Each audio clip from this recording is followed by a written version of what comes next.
Lorsqu'un problème nous dépasse, il est indispensable de s'en remettre aux meilleurs experts, c'est-à-dire aux experts qui ont fait leurs preuves. Il ne faut pas réinventer la roue et se croire seul, capable, en un temps record, de rattraper notre manque de connaissances pour égaler la compétence des experts. C'est un des aspects positifs de l'argument d'autorité. Si je souhaite parler de physique quantique, par exemple, je ne vais pas réinventer les équations de Schrödinger. Et surtout, je ne vais pas commencer à croire ceux qui prétendent révolutionner la physique quantique alors qu'ils n'ont aucune expertise dans cette discipline. En somme, lorsqu'un problème me dépasse, je me tourne vers les meilleurs experts et même si je ne suis pas d'accord a priori avec ce qu'ils disent, je m'en remets à eux. C'est valable pour absolument tout le monde, qu'on soit président des États-Unis, infectiologue ou youtubeur. Et donc, naturellement, dans cette période de crise, il convient de se tourner vers Didier Raoult, parce qu'apparemment ça se prononce Raoult, éminent expert international en infectiologie, car cet homme est un de nos meilleurs atouts au monde en infectiologie. Et donc ça veut dire que même si ce qu'il propose en infectiologie nous semble étrange ou dérangeant,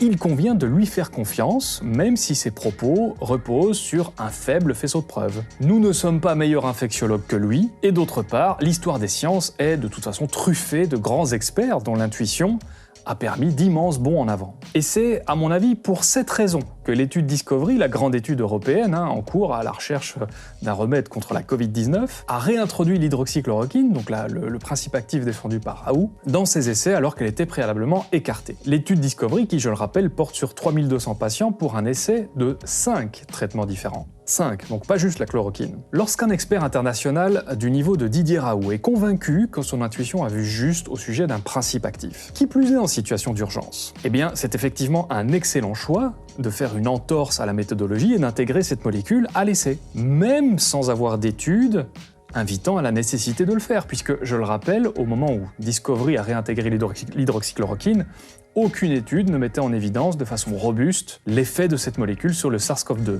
Il n'y avait alors que 3 indices. Le premier indice, c'est la lettre écrite à un éditeur par des pharmacologues chinois qui annoncent de bons résultats. Mais des résultats in vitro, c'est-à-dire en laboratoire, au contraire d'in vivo, sur un organisme. Pour que vous saisissiez bien la différence que ça fait, je rappelle que in vitro, la chloroquine présente de très bons résultats sur le sida. Mais in vivo, en fait, elle aggrave la maladie. Deuxième indice, une étude de Didier Raoult et son équipe, celle dont j'ai parlé dans la précédente vidéo, étude malheureusement inutilisable par ses nombreux problèmes méthodologiques. Puisque, comme on l'a vu, les mêmes chiffres auraient pu être obtenus en administrant de l'aspirine. Alors qu'on se méprenne pas, ça veut pas dire que l'aspirine aurait un effet sur la Covid-19, ça veut juste dire que les mêmes chiffres auraient pu être obtenus au hasard. Je vous renvoie vers la précédente vidéo pour bien le comprendre. Le troisième indice, c'est l'intuition d'un des plus grands experts internationaux, Didier Raoult, ça se respecte. Et donc voilà, ces 3 indices étaient suffisants en situation d'urgence pour justifier la nécessité d'introduire l'hydroxychloroquine aux essais de l'étude Discovery.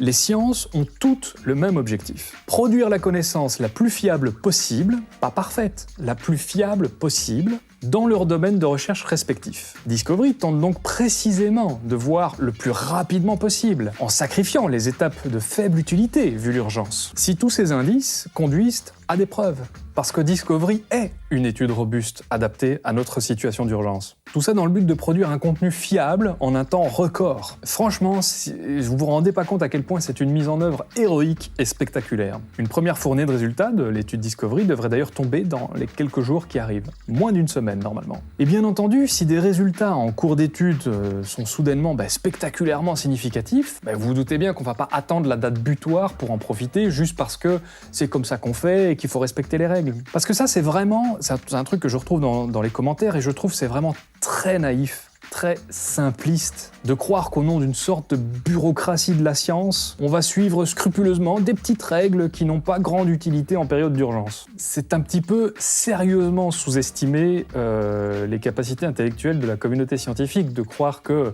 on s'accroche comme ça à des petites règles d'éthique parce qu'on avait dit qu'on les respecterait, alors il faut les respecter. C'est pas aussi simple. Mais alors, justement, dans ces règles, comment décider de ce qui est utile et de ce qui l'est beaucoup moins en situation d'urgence? Comment trancher sur ce qui représente une règle d'éthique médicale à ne surtout pas abandonner d'une autre règle d'éthique médicale à planquer sous le tapis en ce moment? Justement, pour ça aussi, il existe des experts. Et le domaine de ces experts, c'est la philosophie des sciences. l'épistémologie, les questions qui tournent autour de la façon dont on fait de la science, de la façon dont on produit de la connaissance. Grâce, entre autres, à l'histoire des sciences, qui n'en est pas à sa première épidémie, eh bien, ces gens sont les mieux placés pour nous dire ce que l'on peut sacrifier et ce qu'il ne faut surtout pas sacrifier dans la méthodologie. Donc, je vous répète ce que j'ai dit en introduction, qui que je sois, lorsqu'un problème me dépasse, je me tourne vers les meilleurs experts et même si je ne suis pas d'accord a priori avec ce qu'ils disent, je m'en remets à eux. Alors maintenant, posons-nous une question. Si tout est si simple, pourquoi est-ce qu'il y a un débat autour du professeur Didier Raoult ? Didier Raoult, c'est un infectiologue qui, en 2019, a signé en moyenne pas loin d'un article scientifique tous les 2 jours. C'est énorme. Et donc, il lui est reproché d'avoir à son actif un grand nombre de publications et de citations dans d'autres articles, qu'il doit en fait principalement à sa position de directeur de l'IHU Méditerranée Infection. Ou, pour le dire plus crûment, il lui est reproché de faire apparaître son nom sur de très nombreuses publications par copinage. En gros, il co-signerait un petit peu trop les études de son équipe et de ses copains. De même, il userait un peu trop de ses liens avec certaines revues pour faciliter le processus de publication et de révision par les pairs, etc. Alors, c'est pas bien grave, c'est même compréhensible sous certains aspects parce que tout le monde profite un peu de ses réseaux pour se donner un peu plus de chance. Et en plus, fondamentalement, ça n'enlève rien à sa qualité d'expert. Il a fait de très grandes découvertes qui ont effectivement révolutionné le monde de la microbiologie. Mais ça invite quand même à un petit peu de prudence et de recul quand on parle de son nombre spectaculaire de publications. Si vous voulez, il ne s'agit pas d'un génie seul dans son labo qui sort un papier tous les 2 jours. Donc cette image-là, il faut un petit peu la calmer. Didier Raoult, c'est un homme qui annonce lui-même être un des plus grands experts au monde et le prouve avec un site, Expertscape, un site dans lequel il est classé numéro 1.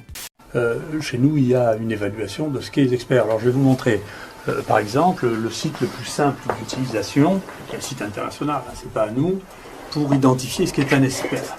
Donc vous tapez sur Google, sur Internet, Expertscape, on appuie sur Show Expert, et Show Expert, vous savez qui est Show Expert, et donc je suis désolé, mais je suis le premier expert. Le problème, c'est que c'est un site dont le responsable explique que l'algorithme de calcul de l'expertise est basé en grande partie sur le nombre de publications et de citations. Alors, ça n'enlève toujours rien à la qualité d'expert de Raoult, qui a véritablement publié plusieurs études révolutionnaires en infectiologie, comme je le disais, mais peut-être qu'utiliser Expertscape pour le mettre en avant, c'est du coup pas le meilleur argument, puisque ce site s'appuie en grande partie sur le nombre de publications et qu'on a vu que ce nombre était un petit peu gonflé par les manœuvres de Raoult. Didier Raoult, c'est aussi un homme qui publie un livre de 90 pages sur la Covid-19, à peine 1 mois après le début de la crise, mais qui annonce en même temps qu'il n'a pas le temps de faire des publications scientifiques en respectant la méthodologie classique, à cause de l'urgence. Alors, je suis pas à sa place, je sais pas comment il a produit ce bouquin, ni comment il organise son agenda, ni ce qu'il aurait à répondre à cette interrogation, mais à ce stade, j'ai envie de dire, soyons prudents. Alors, qu'on se comprenne bien, être prudent, ça veut pas dire n'agissons pas, et ça veut pas dire non plus ne lui faisons pas confiance. Être prudent, ça veut dire attention, ne prenons pas tout pour acquis. Il y a des zones d'ombre à éclaircir, et le temps va inévitablement apporter des réponses qu'il faut être prêt à recevoir. C'est-à-dire qu'il faut se mettre dans une disposition d'esprit où ce que nous croyons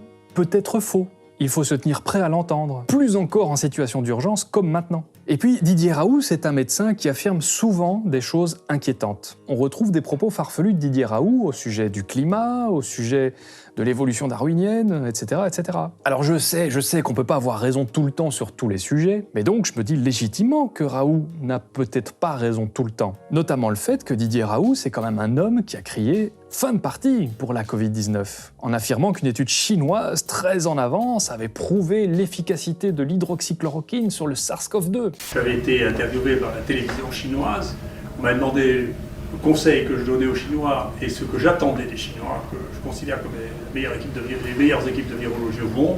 Je leur ai dit, j'espère que très très vite les Chinois nous donneront les résultats d'une première étude sur l'efficacité de la chloroquine sur les coronavirus, et ça vient de sortir.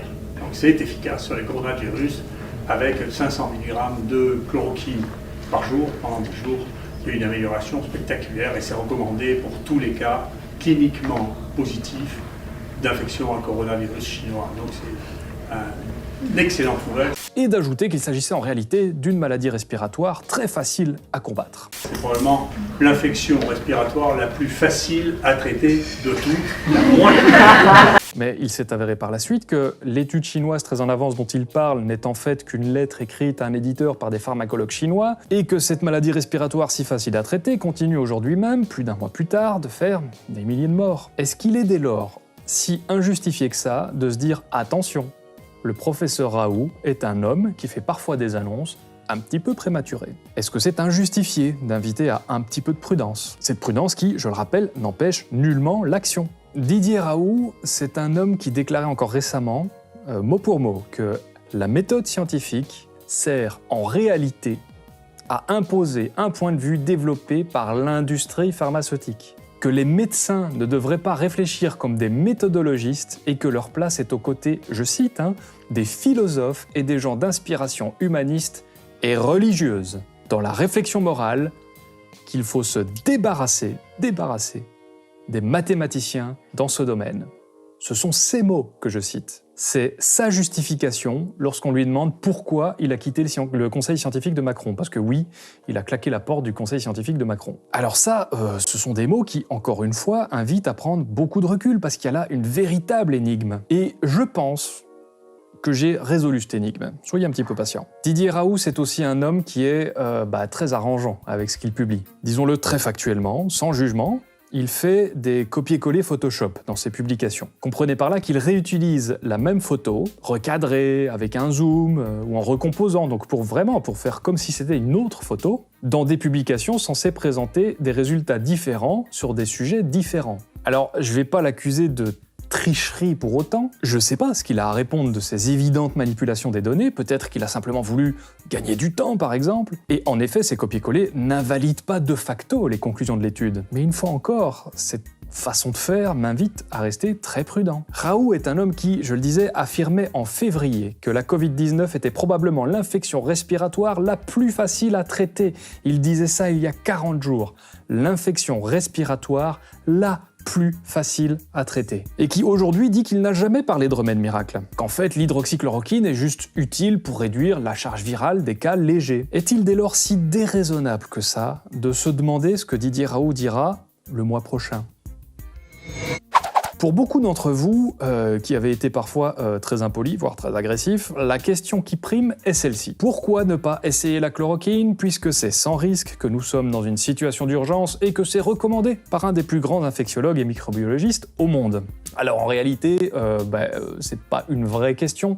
Vous attendiez pas une réponse de ma part, c'est ce qu'on appelle une question affirmative. C'est le genre de truc que nous autres penseurs critiques avons l'habitude de recevoir, comme le fameux « Ah oui, et comment tu expliques que ?» qui n'est pas une vraie question, qui est un nouvel argument à devoir démonter. Si je décortique cette question, elle contient en réalité 4 affirmations. Primo, il faut essayer la chloroquine, autrement dit, il faut combattre les forces qui tentent d'empêcher cet essai. Secondo, la chloroquine est sans risque, donc on ne risque rien à faire cet essai. Tertio, la situation d'urgence justifie qu'on gagne un maximum de temps, en ne se laissant pas influencer, notamment par la dictature de l'éthique médicale. Un peu à l'image d'une ambulance qui grille les feux rouges et doit pas se laisser stopper par un code de la route qui tiendrait pas compte des urgences. Et quarto, Didier Raoult est un expert internationalement reconnu, tous ceux qui ne sont pas experts doivent donc, à minima, lui faire confiance. Et donc voilà en réalité 4 affirmations qui fonctionnent très très bien ensemble, qui sont convaincantes. Autrement dit, si ces 4 affirmations sont vraies, vous avez raison. Alors je vous rassure tout de suite, je suis pas en train de dire que c'est pas vrai et que je vais me mettre à les démonter, etc. Mais si vous êtes venu chercher du vrai et du faux, du noir et du blanc, celui qu'il faut défendre et celui qu'il faut combattre, vous êtes déjà plus dans le réel. Vous êtes dans un récit de fiction ultra manichéen, ultra simplifié et, excusez du peu, mais naïf. Vous êtes à Hollywood. Alors je sais qu'en ce moment il faut beaucoup regarder la télé, mais quand même. Je vais simplement vous exposer encore quelques faits. Des faits bruts qui vont vous permettre de repenser à ces affirmations. Donc la première partie, il faut essayer la chloroquine, autrement dit, il faut combattre les forces qui tentent d'empêcher cet essai. C'est le sous-entendu. Mais en réalité, c'est un faux débat, parce que la chloroquine, elle est à l'essai. Il n'y a pas l'armée qui est dans l'hôpital de Didier Raoult en train d'essayer de lui empêcher de donner de la chloroquine. On en donne dans plein d'hôpitaux, tout comme plusieurs dizaines d'autres substances qui seront tout aussi potentiellement le remède à cette crise. Il y a 23 essais cliniques à base d'hydroxychloroquine qui sont en cours en Chine. Il y a aujourd'hui, 3 avril 2020, des études qui vont dans le sens d'une efficacité de l'hydroxychloroquine et il y a d'autres études qui vont dans le sens d'une inefficacité de l'hydroxychloroquine. Il y a même une étude chinoise qui est très comparable à la première publication que je critiquais dans la précédente vidéo, qui donne les résultats inverses de ceux que Raoult a obtenus. Non seulement l'hydroxychloroquine ne fonctionne pas, mais en plus un cas est devenu sévère précisément dans le groupe des cas traités à l'hydroxychloroquine. Toutes les sources sont bien sûr en description. Pourquoi ne pas essayer l'hydroxychloroquine? Mais on l'essaie. Cette idée qu'on laisserait mourir les gens pour respecter le protocole, excusez-moi, mais c'est une ânerie sans nom, c'est complètement faux. Deuxième partie de l'affirmation, la chloroquine est sans risque, donc on ne risque rien à faire cet essai. Alors je vais commencer par une anecdote personnelle, qui n'a rien de scientifique. J'ai eu la chance de me rendre à Kinshasa pour un long séjour, il y a pas mal d'années maintenant. Et donc j'ai dû prendre de l'hydroxychloroquine qu'on retrouve dans le médicament antipaludisme qui s'appelle Nivaquine. Il se trouve que pour moi, et vraiment ça ne tient qu'à moi, jusqu'à aujourd'hui, ce médicament est facilement dans mon top 3 des médocs que j'ai dû prendre et qui m'ont rendu le plus malade. Je passais littéralement 2 heures sur mon lit à avoir la nausée après les prises quotidiennes de doses. Alors, c'est qu'une anecdote personnelle, ça vaut pas grand-chose, mais comprenez que quand on me présente ça comme un truc sans le moindre risque, j'ai immédiatement beaucoup de mal à le croire. Les arguments qui reposent sur le fait que ce médicament était en vente libre, c'est pas des arguments qui ont une valeur scientifique. Vous imaginez vraiment une étude qui dirait la chloroquine est sans risque, la preuve, c'est en vente libre. Est-ce que vous pensez vraiment que tout ce qui est en vente libre est sans risque ? Alors, on l'a vu dans la vidéo précédente, en fait, il y a un vrai risque de fibrillation ventriculaire, autrement dit, et pour faire simple, d'arrêt cardiaque. Sanofi recommande même carrément de ne pas prendre le volant après la prise de ce médicament, ni d'utiliser de machine. Alors, ils annoncent aussi des insuffisances en tout genre, enfin bref, des effets secondaires qui sont loin, très très loin d'être anodins. Vous verrez que c'est pas de l'oscillococcinum, Et puis, il y a les risques collatéraux, qui sont précisément ceux que nous, les penseurs critiques, tentions d'éviter depuis que nous avons entendu les annonces fracassantes du professeur Raoult. Nous anticipions de l'automédication à tout va, une promotion anti-scientifique et populiste de la médecine, conduisant forcément à des excès, à des retards de prise en charge, etc., etc. Et ça n'a pas manqué. Dans l'émission, le téléphone sonne sur France Inter. Catherine Pogam, chef du service anesthésie-réanimation de l'hôpital Beaujon, rapporte que certains patients débarquent avec leur avocat pour réclamer de l'hydroxychloroquine. Des patients débarquent avec leur avocat en disant à l'hôpital ce que l'hôpital doit leur donner comme traitement. La prochaine fois que j'irai chez mon dentiste, j'utiliserai sa fraiseuse moi-même, et puis s'il veut pas, j'appellerai mon avocat. Un homme est décédé et sa femme est sous soins intensifs après que le couple, dans la soixantaine, ait ingéré du nettoyant pour aquarium qui contenait de la chloroquine. Ils ont considéré ça comme leur meilleure chance. Lundi 30 mars, Dominique Martin, le directeur général de l'ANSM, annonçait une trentaine de cas d'intoxication, dont 3 décès. Dû à l'administration hors essai clinique d'hydroxychloroquine. Une autre source encore indique 10 cas en Nouvelle-Aquitaine, occupant en plus de précieux lits en soins intensifs. Le professeur Xavier Lescure, infectiologue à Bichat, annonce également que des patients refusent de participer aux essais cliniques de l'étude Discovery qui ne portent pas sur l'hydroxychloroquine, puisque je rappelle que c'est 5 traitements différents. Tous ces dégâts dont on se serait facilement passé, on les doit à une seule et unique chose, les annonces fracassantes de Didier Raoult. C'est probablement l'infection respiratoire la plus facile à traiter de tout, la moins. Ces effets, les réactions conspirationnistes, complotistes, les dommages collatéraux avaient été anticipés par les scientifiques formés à la philosophie des sciences. Je pense qu'à ce stade, la solution à l'énigme Raoult devrait commencer à vous paraître de plus en plus claire. Alors, troisième affirmation, la situation d'urgence justifie qu'on gagne un maximum de temps en ne se laissant pas influencer par la dictature de l'éthique. Un peu à l'image d'une ambulance qui grille donc les feux rouges. Tout le monde souhaite que ça marche, l'hydroxychloroquine. Ou peu importe la molécule. Mais il suffit pas d'affirmer qu'une molécule fonctionne, tout expert qu'on soit. Il faut encore présenter des arguments qui mettront les autres experts d'accord. Les études servent à ça, à présenter des arguments qui, entre experts, entre pairs, seront partagés et formeront le nouveau consensus afin que le plus grand nombre en profite. Parce que les débats scientifiques, je sais pas si vous le savez, mais ça se règle pas dans une pièce à qui sera le plus convaincant parce qu'il a le plus gros CV et le plus de prix et je sais pas quoi. Ça se règle à qui présentera les données reproductibles les plus fiables, point barre, qu'on soit un expert international ou un médecin de campagne. C'est donc avec beaucoup d'enthousiasme que les publications de l'équipe de Raoult sont attendues. Et le problème, c'est que c'est la déception. À chaque rendez-vous, encore récemment, Raoult nous présente de nouveaux résultats sans groupe contrôle. Si je veux démontrer l'existence d'un effet, par exemple l'effet d'une poudre à lessiver, je vous montre le résultat sur une grosse tache avec ma poudre à lessiver, comparé au résultat sur la même grosse tache, mais avec une autre poudre à lessiver, ou même pas de poudre à lessiver du tout. Et comme ça, vous pouvez mesurer, vous pouvez apprécier la qualité, l'efficacité de ma poudre à lessiver. Toutes les sciences se fondent sur le lien qui existe entre minimum deux choses pour produire une déduction nouvelle. Comparer des faits permet d'en déduire de nouveaux. Maintenant, imaginons que ma poudre à lessiver fait complètement disparaître la tache de façon spectaculaire. On peut alors se permettre, si on est dans une situation d'urgence, de croire que cette poudre est incroyablement efficace. Il n'y a alors pas besoin de groupe contrôle puisqu'elle remplit 100% de sa mission. La tâche a complètement disparu. Ça peut se justifier un truc pareil. Mais en réalité, on compare quand même à quelque chose. Le groupe contrôle, si vous voulez, à ce moment-là, c'est l'idée qu'on se fait de la tâche si on ne la traite pas. Maintenant, imaginez que je veux vous vendre de la poudre à lessiver en vous disant « Regardez, la tâche a un peu disparu. C'est donc qu'elle marche, c'est donc qu'elle est efficace. » Et je ne compare ça à rien d'autre. Oui, mais vous, si vous savez que ça donne le même résultat juste avec de l'eau, est-ce que je dois vous faire l'affront de vous demander si vous achèteriez ma poudre à lessiver ? Parce que l'étude de Raoult sans groupe contrôle, elle présente quasiment le même taux de succès et d'échec que lorsqu'on n'administre pas d'hydroxychloroquine et d'azithromycine, combo. Et pourtant, elle conclut à l'efficacité de l'hydroxychloroquine. Alors, à sa décharge, quand même, faut reconnaître, c'est une étude observationnelle, elle est non clinique, elle est publiée sous forme de préprint, elle n'est pas dans une revue à comité de lecture. Autrement dit, elle n'est pas vraiment publiée. Mais bon, Raoult s'appuie quand même dessus pour dire « Regardez notre étude fabuleuse ». Laissez-moi citer mot pour mot un très grand infectiologue internationalement reconnu sur ce sujet précis. Les études sur les syndromes infectieux ne devraient plus être exploitées sans utiliser systématiquement des témoins négatifs pour évaluer la valeur prédictive positive d'un résultat positif. Le fait que ce concept soit lent à s'imposer est démontré dans des recherches récentes dans lesquelles aucun contrôle négatif n'a été testé. Il est temps de tourner la page des études qui ne contiennent pas de contrôle négatif. Et donc ça, en fait, c'est signé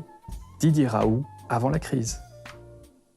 Alors, beaucoup de gens m'écrivent en me disant également que face aux cas désespérés, il convient de tout essayer. Mais bien sûr que je suis d'accord avec ça. Mais Didier Raoult ne prétend pas, ou du moins plus, traiter des cas désespérés avec la chloroquine, mais bien des cas légers pour lesquels il y a déjà une base de très haut pourcentage de guérison. En outre, les cas désespérés sont bel et bien autorisés à recevoir de la chloroquine, et malheureusement, jusqu'à ce jour, à part dans l'équipe de Raoult, selon ses dires, personne n'a affirmé observer de guérison spectaculaire avec ce coup de poker. Alors peut-être que Raoult a raison, et que les dizaines d'équipes qui ont également essayé ont tort. Mais peut-être que c'est l'inverse. Qui êtes-vous, vous, pour en juger ? Toute une petite phrase qui me revient souvent. Alors, comment expliquer cette sévère dissonance de la part de ce grand expert international entouré en plus de 14 excellents profils médicaux parmi les plus grands spécialistes au monde ? Je compte pas son attaché de presse, il dit des conneries sur Twitter. Comment réconcilier ces nombreux prix prestigieux que Raoult a reçus, son CV à rallonge, son statut d'expert parmi les experts, avec toutes ces informations ? Il est temps de vous apporter la réponse à cette énigme, en tout cas ce que je pense être la réponse, en analysant la dernière partie de la question affirmative que vous me posez tous, et vous verrez qu'en fait, vous aviez la solution dans votre propre propos. Didier Raoult est un expert internationalement reconnu, tous ceux qui ne sont pas experts doivent donc, à minima, lui faire confiance. Ça, c'est la quatrième partie de votre affirmation. Alors, on va s'aider d'un autre domaine que j'affectionne particulièrement pour illustrer le problème et résoudre l'énigme. Les jeux vidéo, et plus particulièrement les jeux de rôle. Les jeux de rôle, pas les jeux de rôle comiques. On pourrait illustrer la présente vidéo comme ceci. Alors attention, tous les chiffres que je vais donner sont totalement pifométriques et ne servent que d'illustration. Dans la vidéo que vous êtes en train de regarder, qu'est-ce qu'on a ? On a Didier Raoult, un infectiologue niveau 99, qui est analysé par Samuel Buisseret, niveau 5 en infectiologie. Oui, niveau 5 quand même, parce que je vais pas négliger non plus mes petites connaissances, j'en ai quand même un petit peu. Alors évidemment, vu comme ça, je n'ai aucune compétence pour l'ouvrir sur ce sujet. Mais les rôlistes le savent bien. Tous les boss ont un niveau supérieur au joueur, et pourtant le joueur a toujours sa chance. Parce que c'est pas le niveau global qui compte, ce sont les statistiques détaillées qui comptent. Et la crise actuelle, c'est pas juste une question d'infectiologie, c'est aussi une question de pharmacovigilance, de biologie, d'épistémologie, de médecine, et je l'ai dit, de philosophie des sciences. De plein de compétences dans lesquelles Raoult, comme n'importe quel être humain, a des points forts et des points faibles. Et c'est comme ça que tout s'explique. Repensez à la phrase d'introduction. Lorsqu'un problème me dépasse, je me tourne vers les meilleurs experts et même si je ne suis pas d'accord a priori avec ce qu'ils disent, je m'en remets à eux. Je m'en remets à Didier Raoult pour l'infectiologie. Mais Didier Raoult s'en remet-il au philosophe des sciences pour ce qui est de la méthodologie, qui n'est pas son domaine de compétence? Et là, tout devient très clair. Repensez à tous les indices. Ma conclusion, c'est que Didier Raoult est un infectiologue très talentueux, mais qui s'est probablement senti toujours un petit peu freiné dans sa progression par la, selon lui, trop rigide méthode scientifique, un peu à l'image d'un pilote de Formule 1 qui se demanderait pourquoi lui doit respecter les limitations de vitesse sur l'autoroute. Reprenez pas cette métaphore à votre compte pour justifier votre parti pris et la développer, etc. Les métaphores, elles ont des limites, et il faut respecter ces limites, restons sérieux. Et donc, Didier Raoult n'a pas hésité à utiliser le copinage, sa position de directeur, pour augmenter son nombre de publications et de citations. Il a joué avec les règles. Il n'a pas hésité à faire du copier-coller Photoshop pour accélérer la sortie de ses publications, à se passer de groupe contrôle, à intervertir des chiffres, à tronquer des données pour qu'elles s'alignent un petit peu sur son intuition, sur ce qu'il veut faire dire à ses études, sur le message qu'il veut faire passer. Une intuition qui est souvent juste, certes, mais principalement en infectiologie, pas en philosophie des sciences. Didier Raoult est un excellent infectiologue, mais c'est un très mauvais épistémologue, un très mauvais philosophe des sciences. Il critique une discipline qu'il ne comprend pas et qu'il ne connaît pas. Alors la plupart des gens vont répondre à ça « Oui, mais enfin, c'est un scientifique !» Ah, l'imagerie populaire de l'homme de science si cher au cinéma. Ce à quoi je dois vous répondre que, hélas, si on enseigne effectivement d'une certaine façon la méthode scientifique dans les cursus médicaux, on n'enseigne pas pourquoi ces méthodes sont utiles et indispensables. On n'est donc pas capable d'avoir une véritable expertise sur la question qui se pose aujourd'hui: que peut-on sacrifier dans l'éthique médicale en situation d'urgence, lorsqu'on n'est pas formé à la philosophie des sciences? Et donc, à mon sens, voilà pourquoi Didier Raoult pense qu'il est plus important d'administrer de la chloroquine à absolument tous les malades, au nom du serment d'Hippocrate, plutôt que de faire participer ses patients à des essais dans lesquels le malade recevra soit le remède, ce qu'il pense être le remède, la chloroquine, ou un placebo, ou pas de chloroquine, afin de pouvoir comparer les deux groupes. Voilà pourquoi Didier Raoult affirme que la médecine est un art. Parce qu'il faut, dans son esprit, savoir dépasser les règles avant tout pour soigner les malades. Et donc il ne fait pas de groupe contrôle, parce que ça reviendrait à faire un groupe dans lequel on ne soigne pas les malades. Mais lorsqu'on est compétent en philosophie des sciences, il y a une chose qu'on sait, c'est qu'il est plus important de produire de la science qui met tous les experts d'accord, le plus rapidement possible, si on veut effectivement sauver le plus grand nombre de vies. Voilà la règle éthique que combat Raoult sans l'avoir comprise. En réalité, en essayant de soigner directement les patients qui se présentent à lui, devant lui, dans son monde réel, en produisant des études qui ne comportent pas de groupe contrôle, il ne se rend pas compte qu'il empêche des guérisons. Des guérisons qui pourraient avoir lieu s'il produisait des données robustes et fiables. Je le répète, il est plus important de produire de la science qui met tous les experts d'accord le plus rapidement possible pour sauver le plus grand nombre de vies. En pensant bien faire, Didier Raoult a en réalité fait perdre du temps à la communauté scientifique. Il a lancé une vague d'hystérie populaire au sujet de l'hydroxychloroquine qui a provoqué la mort de dizaines de personnes. Il véhicule une vision anti-scientifique de la médecine, populiste et intuitive, et il embarque l'opinion publique dans son mépris personnel de la philosophie des sciences. Alors que c'est un domaine crucial en situation d'urgence qui sert précisément à nous faire gagner un maximum de temps, à optimiser le temps passé. Et ça, c'est la discipline qu'il prend pour l'ennemi auquel il ne faut surtout pas se soumettre. Alors heureusement, ça n'a pas empêché Discovery d'être mis sur pied, et qu'on se le dise, que ce soit bien connu de tout le monde, si l'hydroxychloroquine sort gagnante de cette bataille, ce que je souhaite, ce sera grâce aux résultats de Discovery, et certainement pas grâce aux publications de très mauvaise qualité de Didier Raoult. Je veux dire, est-ce que l'expertise de Didier Raoult en infectiologie fait de lui un excellent vétérinaire, ou un excellent sociologue, ou un excellent historien? Ben non. Alors ne tombez pas dans l'illusion logique qui consiste à croire que tous les experts d'un domaine sont également experts en méthodologie scientifique, en épistémologie et en philosophie des sciences. Ne soyez pas naïfs, ne soyez pas simplistes. On n'est pas dans un film dans lequel il y a un héros irréprochable qui doit combattre des méchants. Raoult a des qualités et des défauts, tout comme ses opposants. Il a raison sur certains points, pas sur d'autres. Je vous l'avais dit, le monde est toujours plus complexe, plus subtil que ce qu'on imagine. Alors à l'avenir, quand vous verrez que Raoult s'exprime sur la méthode scientifique, donnez-lui autant de crédit que ce qu'en dirait n'importe quel scientifique. Non seulement c'est pas son domaine de compétence, mais en plus, il affiche un très grand mépris et une rancœur qui semble personnelle pour cette science qu'il comprend à peine. Alors, dans ma précédente vidéo, au moment de l'enregistrement, je venais de lire des choses horribles en fait sur Raoult, des choses que je vous laisse découvrir par vous-même. En lisant la section controverse de sa page Wikipédia. J'ai donc parlé de lui avec un mauvais a priori. Je m'en excuse, c'était pas justifié, j'aurais dû être plus neutre, comme j'essaye de l'être ici. Heureusement, la plupart d'entre vous a compris que ce parti pris, ce manque de neutralité, qui me caractérise pourtant habituellement pas, puisait en fait sa source dans des choses non dites, avec un impact quand même relativement léger sur le contenu, ou pour le dire plus simplement, rien ne justifie quand même un retrait de la vidéo précédente, faut pas exagérer. Je vous l'ai dit, j'ai reçu, je m'y attendais bien sûr, une quantité d'insultes faramineuses pour cette dernière vidéo. Mais vous en faites pas, vous avez été nombreux à essayer de me rassurer, mais d'abord le ratio pouce rouge, pouce bleu est à 81% en ma faveur, ce qui est vraiment pas le cas de toutes les vidéos qui parlent de Raoult, ça j'ai été voir. Et donc merci à la majorité habituellement silencieuse de vous être spontanément manifestés. Et puis ensuite, les commentaires insultants provenaient quasi tous de personnes qui étaient clairement incompétentes. Ça se voyait dans leurs propos. Ils utilisaient des arguments qui tenaient pas debout, donc je ne me suis pas trop laissé atteindre par ce genre de trucs. Je cherche en général, insulte ou pas, à trouver des arguments qui me font réfléchir. Et là, c'était pas très... bon, voilà quoi.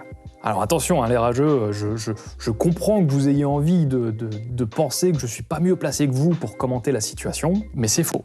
Il se trouve que ça fait 5 ans que je consacre toutes mes journées à la méthode. Enfin bon, il y a eu des interruptions pour des jobs, enfin bon, voilà. C'est un petit peu normal que j'en sache plus que les profanes sur le sujet de la méthode scientifique, de l'épistémologie, de la philosophie des sciences, de la pensée critique. C'est des trucs bien distincts, ce sont pas des synonymes.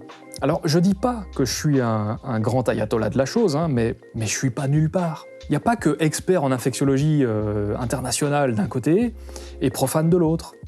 Il y a tout un dégradé de compétences avec un foisonnement de branches qui permettent de se prononcer avec plus ou moins de pertinence sur cette affaire. Ne soyez pas simpliste. J'ai aussi reçu une quantité incroyable de félicitations et d'encouragements. J'ai pas pu répondre à tout le monde tellement il y en a. D'ailleurs, toutes mes messageries sont saturées. Je sais même plus. J'annonce à ma famille et mes amis. J'ai beaucoup de mal à vous répondre en ce moment. Et à ma grande joie, ces félicitations, ces encouragements provenaient en grande majorité de médecins, de pharmaciens, de spécialistes médicaux en tout genre. Vous vous reconnaîtrez et merci à tous. Merci aussi, faut le souligner, à tous ceux qui m'ont apporté, et c'était vraiment un élan incroyable, un soutien financier. Et si je me permets d'en parler, c'est parce que le mois passé, vous avez doublé ma cagnotte Tipeee. C'était très émouvant. Alors, vous le savez, je vis de ce travail et ce que je comprends, c'est que plus que jamais en temps de crise, vous comptiez sur les penseurs critiques pour vous donner leur vision des choses, leur façon d'appréhender l'information. Donc merci pour votre générosité, c'était incroyable. Si c'était comme ça tous les mois, je pourrais engager quelqu'un. Je désespère pas qu'on y arrive un jour d'ailleurs, mais ça, on en reparlera après le confinement, parce que j'ai peut-être un plan, mais ça dépend dans quel monde on va atterrir après le confinement.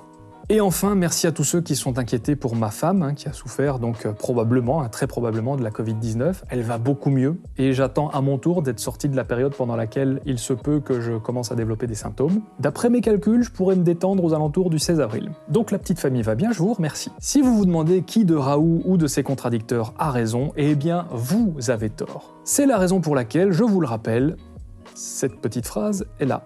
Elle n'est pas là pour me couvrir, elle est là pour vous protéger de trop me faire confiance à moi ou à n'importe qui d'autre d'ailleurs. Vous pourriez même, et ce serait presque une recommandation, la coller sur votre téléviseur et votre écran d'ordinateur. L'information, je le rappelle, va beaucoup trop vite, nous n'avons pas assez de recul.